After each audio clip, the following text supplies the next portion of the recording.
पा रहा है। भ्रष्टाचार बढ़ रहा है, महंगाई बढ़ रही है, पेपर लीक हो रहा है, सब कुछ हो रहा है। सरकार कानून बनाए थे अपने हिसाब से और इस कानून की धज्जियां उड़ाने का काम उनके लोग करते हैं। कानून से बनाओ आप। ये देश मोदी जी के नेतृत्व में इस तरह से आगे चल गया है कि कोई कानून को पूछता ही नहीं, खास करके उनके लोग। धर्मेंद्र प्रधान जो एजुकेशन मिनिस्टर है, उनकी नैतिक जिम्मेदारी है। जो पेपर लीक का घोटाला हुआ है, नैतिक जिम्मेदारी है कि आप पद से इस्तीफा दीजिए। बोला बघा, ह्याच्यावरती आता अभ्यास सुरू आहे। बिहारमध्ये वाढीव आरक्षण जे होतं ते वाढीव आरक्षण कोर्टाने मान्य केलं नाही 50% वर, आणि महाराष्ट्रामध्ये आरक्षणावरून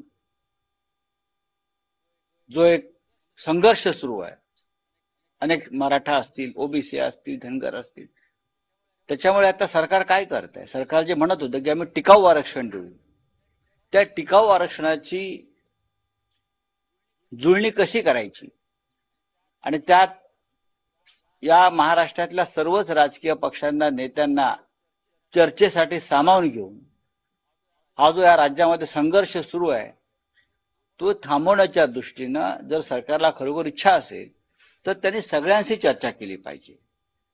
शिष्टमंडळ जाऊन उपोषणकर्त्यांकडे हा प्रश्न सुटणार नाही, कारण कोणत्याही समाजाचा नेता आणि उपोषणकर्ता सरकारवरती विश्वास ठेवायला तयार नाही। जरांगे पाटलांनी सांगितलं माझा सरकारवर विश्वास नाही। लक्ष्मण हाके उपोषणाला बसलेत ओबीसींसाठी, ते म्हणतात माझा सरकारवरती विश्वास नाही। अशा परिस्थितीमध्ये जर सरकारवरती विश्वास नसेल नेत्यांचा, अशा वेळेला सर्वपक्षीय शिष्टमंडळ किंवा सर्वपक्षीय समिती, सर्वपक्षीय चर्चा हाच एक मार्ग राहतो। पण आपण जर बघितलं